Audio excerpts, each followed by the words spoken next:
losing streak and beat the Commanders at US Bank Stadium. To talk about the good, the bad, and the ugly on win number 5 on the season, here are the fellas. Why has this taken so long? Where has this Minnesota Vikings team been? A week after maybe playing their worst game of the year, being shut out, Tony Bell, they showed up today, all facets firing, and win 31-0 over the Washington Commanders. And listen, they're 5-8. Their percentages to make the playoffs are at like 1%. You keep playing, Tony Bell. You keep playing. These are professional athletes playing for their job. There's no tankathon with this Vikings team. So you're saying there's a chance? Yeah, exactly. There is a chance. That's right. And it's slim, but there's a chance. There's a chance. If they play like this, I mean, anything is possible. Anything is possible. Defensively, phenomenal. Offensively, phenomenal. They ran the ball 37 times today. What? And you know what? And you know what? If you looked at KOC on the sideline, it killed him to run the ball and have success at it. It was eating him alive. But I don't mean to say I told you so, but what have I been saying all year? Yeah, you've said it all year. You know, this guy here, look at that. The longest scoring drive the Vikings have had since at least 2000. That was the graphic they showed up. Mm-hmm. They couldn't even go further back. 19 plays, 98 yards. Okay, for historical purposes, I do remember they had a 98-yard drive, about 18, 19 plays. They played the Niners in 91. Okay. And they got a touchdown out of it, but it was, I think it was like 17 or 18 plays and 98 yards. Like, was it 12 minutes and 1 second? It was crazy, Tony. It took up a lot of time, though. It took a lot of time. There was like these two teams only had the ball twice, and the half was almost over because the Commanders drove the ball down to retaliate on the Vikings first, and they had a long drive that Cliff Kingsbury thankfully became KOC and decided to throw the ball twice on 3rd and goal from the 1 yard line. And the Vikings stopped them, leading to this 98-yard touchdown drive. That play right there, they went for it on 4th and goal. It was still early in the game. You should have took the points. How many times have we said take the points? Especially early in a game. Early in the game. Get on the board. Get some confidence. Okay, I get it. You're down 10 points. I get it. But early in the game, you know what? I know field goals are loser laments usually when you're on the road. But, I mean, Jaden Daniels is not healthy and should not have been playing. We're going to rip the Commanders head coach Dan Quinn in our good, bad, and ugly segment. That is coming up. But let's stay on the positive here, Tony, because what we were looking at with this team, well, yeah, first half, look at this. This guy, he's a bust. He's horrible. He threw the ball perfectly in the first half, did what was asked, and did it in a simplified form, which Kevin O'Connell was smiling on the sidelines in the 3rd and 4th quarter. He probably thought to himself, you know what, Tony Bell, maybe it's good not to be so stubborn. Maybe I should have done this to start the year because – And you know what the funny part was? You bring that up. He could not help himself. He had to throw the ball. Right, he had to. There was the one that had to throw straight times, and I was like, here we go. He had to. But this is like everybody has said, and I was saying with friends, I've said it with you, and I made a post about it. Where was this offense at the beginning of the year? Why did it take you 14 weeks? Are you that stubborn? It most likely will cost you a chance to go in the postseason. Well, another aspect of this too, Tony, a lot of us forget. I know you never do. A lot of it was predicated today too, that the whole offensive line, the one that we paid gazooko bucks for, were healthy, played today, and they dominated. Let's be honest, that Washington Commanders team, they're 31st defensively, but they dominated. Doesn't matter. They played really well. And you know what though, Eric? Like I said before, an offensive lineman's best thing is run blocking. Right. You're better going forward than going backwards. Absolutely. If you don't even try to run the ball, then you're just giving up. You can't do that. You can't be so one-dimensional. And that's the problem with KOC. He got one-dimensional. Got And way his- too one-dimensional. And his stubbornness and one-dimensional play calling cost us a lot of games this year. I agree. I mean, look at that. 34 rushing plays to 27 passing plays. Jordan Mason ran the ball effectively 11 times, 52 yards. That's the picture of him walking into the end zone. Aaron Jones Sr. was explosive today, 14 runs for 76 yards. The Vikings averaged 4.8 yards per run. And guess what that's going to do? That's going to also help a second-year quarterback, really a rookie quarterback, J.J. McCarthy, feel very comfortable. Playing in only his seventh game of his NFL career. Yeah. And the poor kid has taken a beating the first 6 games. Absolutely. He's, and here's the problem with that. And none of that is his fault. It really isn't. It's the play calling. It's the elongated pass plays and just the loss of mental smartness and the fact that you got to even balance your offense. Equal pass to run. Those teams win more than those teams that try to pass the ball way too much, like the Bengals did today, lost to the Bills. Yeah. Got back to their losing ways on that Zach Taylor offense, like Cleveland does for other reasons, although Cleveland looked pretty good today. Shadur Sanders, hello. And they lost it, though. They lost it by 2, 31 to 2, because they got threw the ball too much. And the Tennessee Titans, for obvious reasons, passing, they're always behind by 2 or 3 touchdowns, it seems like Cam Ward. But look at this stat. This is a stat from the Vikings communications department, and this is tremendous, Tony. Again, another little notch for J.J. McCarthy to build himself on, and I'm sure Tommy Kramer was smiling today. J.J. McCarthy is the first Vikings quarterback aged 22 or younger since Tommy Kramer in 1977, Week 12, versus San Francisco to throw for 3 passing touchdowns in a single game. That's very impressive. And Kramer did it. I still remember that game. Kramer did it in 1 quarter. Yeah, that's right, because he came in and they were down, and Kramer came in and they were down. He did it in 1 quarter, but I mean, this is the team needed this win, both sides of the ball, but the one who really needed this win was J.J. McCarthy to get his confidence back. 100%. But you know what? It's not his fault. The kid has played his ass off, but he's had a head coach play caller that has stymied him. That, and also, an offensive line that hasn't been healthy at all. There's these moving parts, and when you're down to your second offensive tackle or your second or third guard, or your guard playing out of position, center. If you have Justin Schools starting on your offensive line, you're in trouble. Nathan, that's my guy, Nate. What up, bro? Hey, Nathan, how you doing? Welcome. Enjoy the show, and please comment anytime you want to come on video form. Nathan had a couple other comments. I'm just sorry. Quality control's a little behind the 8 ball. Okay, he said, "Here we go." When you have a big ego and think that everything you do is right, you don't want to listen to. You don't want to listen. You need to step back. And this was a wake-up call for Kevin O'Connell. Maybe, Tony Bell, it will be a wake-up call to the point where now he'll stick with this form, at least for the rest of the season, and then it'll help his rehab, and he'll realize balanced offense moving forward. I know you're smiling. It's almost impossible. You just see him twitching, right? You just see him twitching. It's like the man cannot help himself. He will be running the ball constantly, consecutive, getting 5 yards a pop. And then he'll throw a 30-yard bomb downfield. He has to do it. He has to do it. He cannot help himself. It's 24-0, and he's throwing it deep to JJ. And I'm like, well, you just had to just throw that. You got to get the elongated pass. Jefferson probably should have had it. It wasn't the best pass ball in the world, but JJ probably should have had that. And, but here's I got a question. And everybody that's watching, send us a message if you know this answer. But has there ever been a team that was shut out the week earlier and then shut out the opponent the next week? They did show a graphic. Let them try to. They did show a graphic. If you watch the game today, and I think we have the picture somewhere, so we'll show it.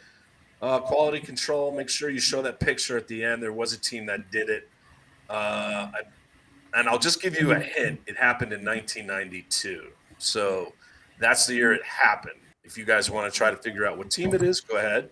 Well, there it is. Quality control has decided to. Oh, it was the Broncos. The Denver Broncos did it.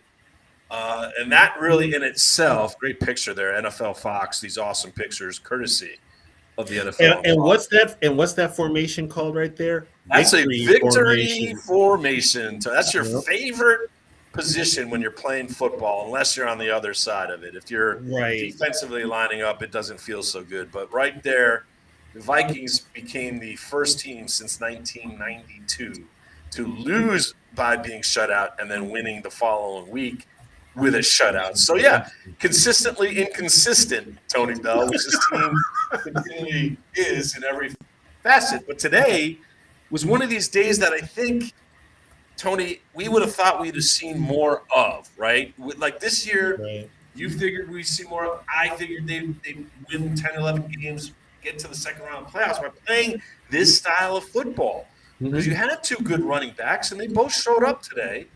The offensive line was healthy. They had a great game. They did give up 4 sacks. Some of that's on JJ, though. Some of that's holding the ball too long. Still something, there are things that I think JJ needs to work on. The other aspect that kind of concerns me, Tony, he has a lot of passes deflected. He's got to throw a off. He's got to learn. I think Drew Brees said it best. It was great that Drew Brees was doing the game for the NFL on Fox today because he just hit it out of the yard. He said basically, if JJ can learn a changeup and a curveball, and how he lost the ball and how he takes some zip off of it, his world's going to become a lot easier. But that comes with time too. That comes with time. It comes with being healthy. You need a good full year to get that down, because after a while you start to be like, okay, I don't need to put as much on it, or I need to put a little more on it. Yeah, he had some passes today that he was still throwing them really high, really hard. He really didn't have to. But I was impressed that he went through his progressions today. He did. He showed that. He did in the beginning. He locked on the first target. I think in the beginning, KOC said, okay, let's go to your first target quick. Let's get the ball out. And they drove right down the field and scored a touchdown, 4 for 4, I believe, on that drive. So it works when JJ can just get it to his first target. But later in the game, you saw him. I was like, because I said at halftime, I said the one thing I want to see JJ do a better job of is to progress the field, to throw the defense off. Mm-hmm. And on this Josh Oliver's second touchdown catch in the game, that's exactly what JJ did. He looked to his left, patted the ball like he was going to throw it there, and then he waited for Josh to make his cut and threw the ball right on time for Josh to. And he didn't overthrow him. He wasn't too excited. He put it right where it needed to be. And showed the progression. And that's what I'm looking for. For the rest of this year, if we can just see some more progression out of JJ, more comfort level, this is going to lead to bigger things down the line for the Vikings. I really believe that. Well, but here's the thing now, too, like we said before. I have confidence in JJ. It's Kevin O'Connell. I don't have confidence in Kevin O'Connell. This game plan that you saw today, I will bet you any amount of money it's going to be right back to what it was before today's game. He can't help himself. He just cannot help himself. Yeah, it was, Nathan, nice to see JJ not have the happy feet and really stepping into his throws and just negotiating the pocket. He also had a couple nice runs today, Tony. He did. Especially on that elongated 98-yard touchdown drive. The Vikings were stuck at the, 6-yard line, third and long, and he almost got sacked, and he negotiated, stepped up, and he ran for a big first down. And that's kind of letting JJ off the leash, so to speak.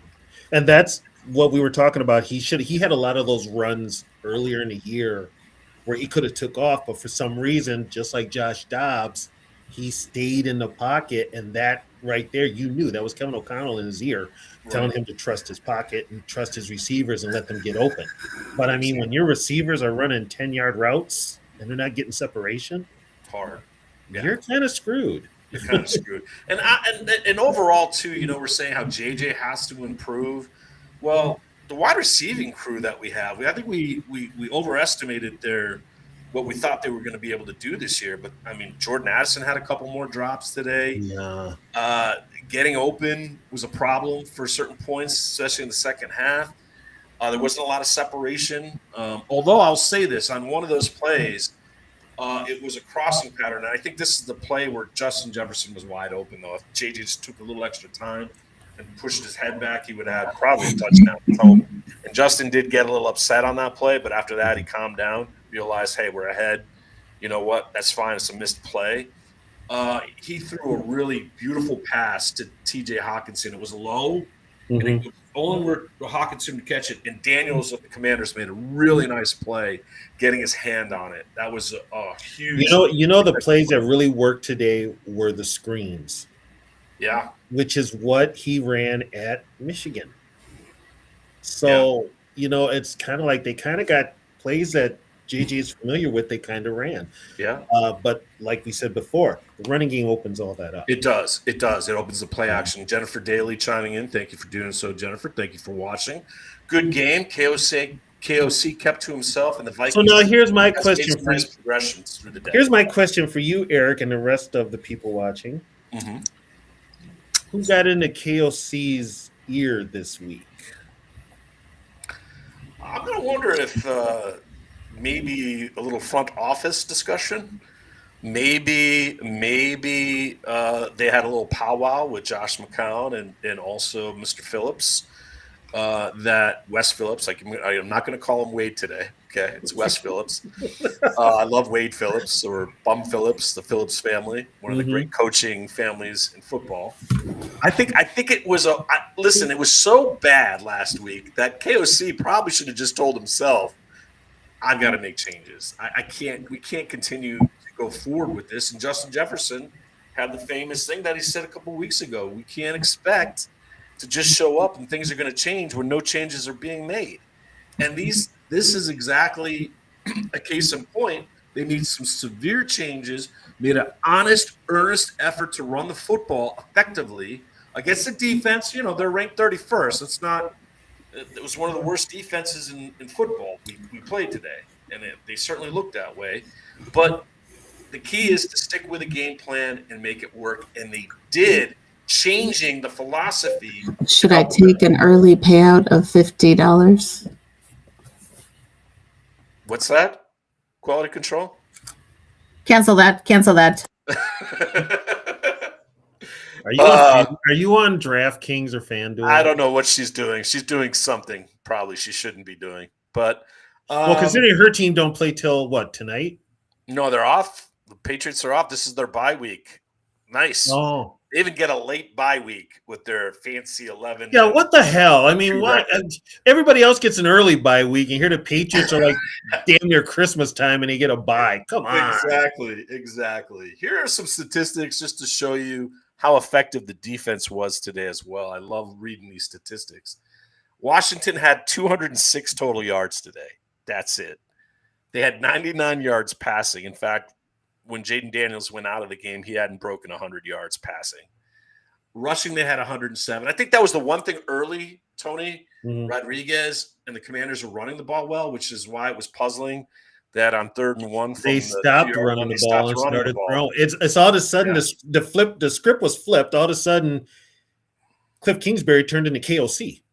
Hey, cool Papa Bear. I think they saw your podcast. Well, hey, Well, you know what? Before. Fans have a right to speak from their heart, and you, Papa Bear, Tony Bell, me, everyone else out there, we see things. We're not coaches, but we see things that are not being done, and when they do it proper, it seems like they are at the other end of the spectrum of the winning side that we want to be on. That we think that this team has the talent to do. I mean, you look at this team on paper, and it's certainly better than a 5-8 team. But the way that they played, it's penalties. They were great today, penalty-wise, too. I think they only had 4 penalties today. They only have 4 today. Special teams didn't make any snafus. It's almost like the Commanders were the Vikings the last few weeks. Yes. It just was. I mean, they didn't have an answer for anything.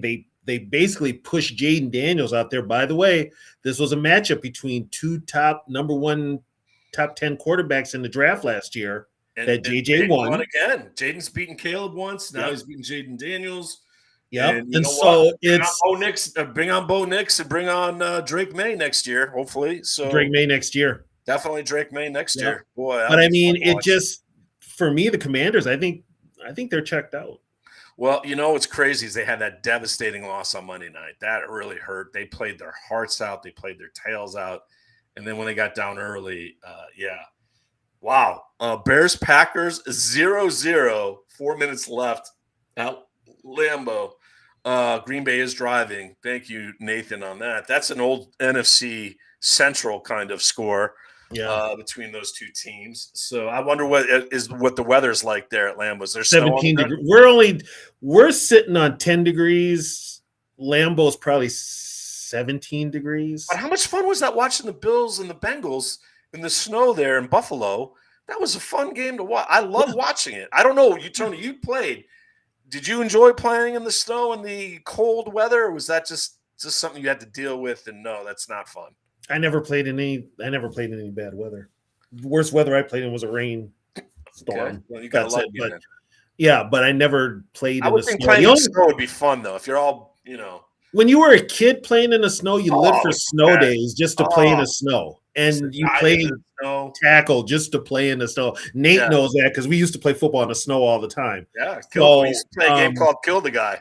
The snow, which and that's just, it's like the aesthetic. You don't see that anymore because everybody's got indoor stadiums or they're in warmer climates. But I mean, I guess it rained in Jacksonville, so that was kind of a mud game.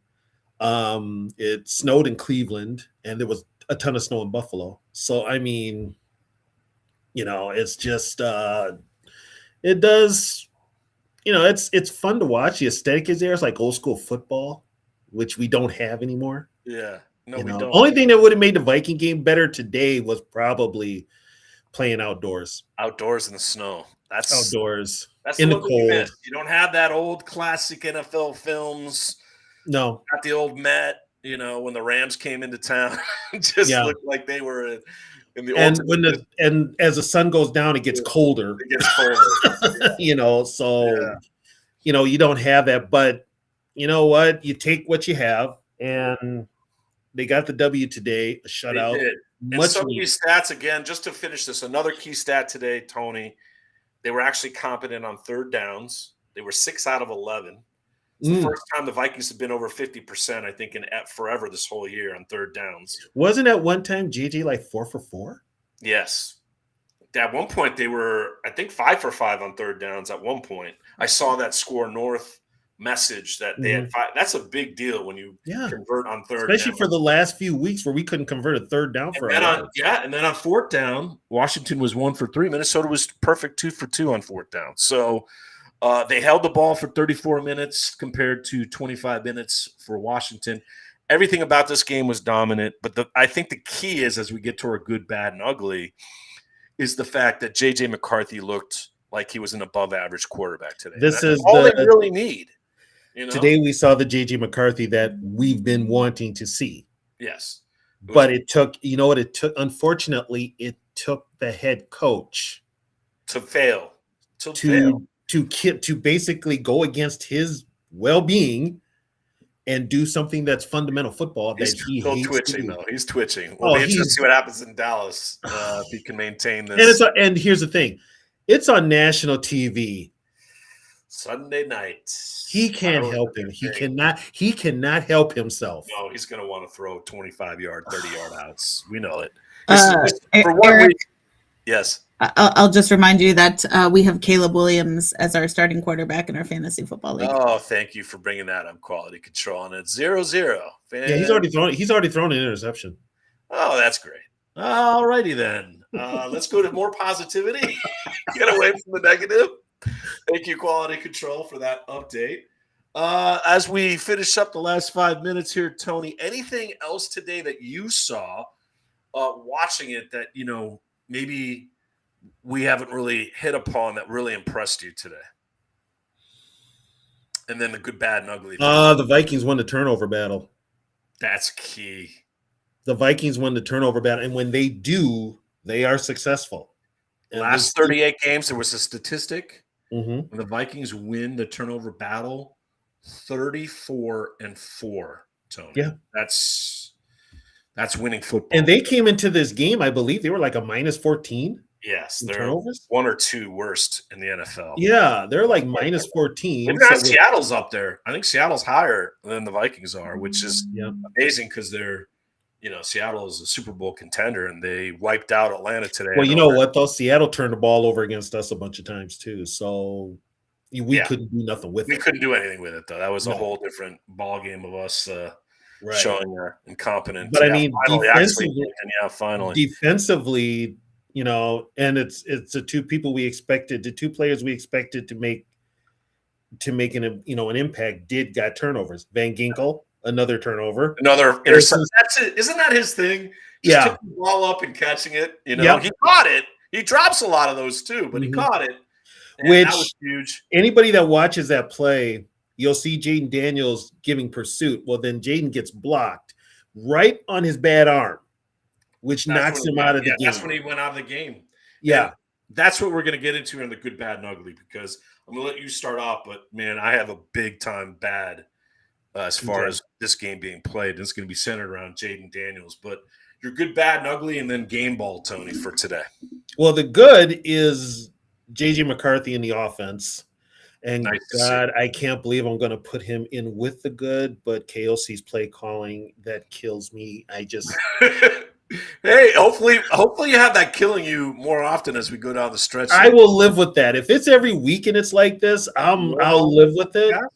My bad, I'm going to say that Washington team. Yes, they were. Which I hate to say, if there was a team that looked like they were tanking, it's Washington. That's a team, with such high. Both these two teams came in today. They were both the darlings of the NFL world last year. Jaden Daniels, captain. By the way, can I ask a question? And the Vikings going 14-2. Can I ask a question?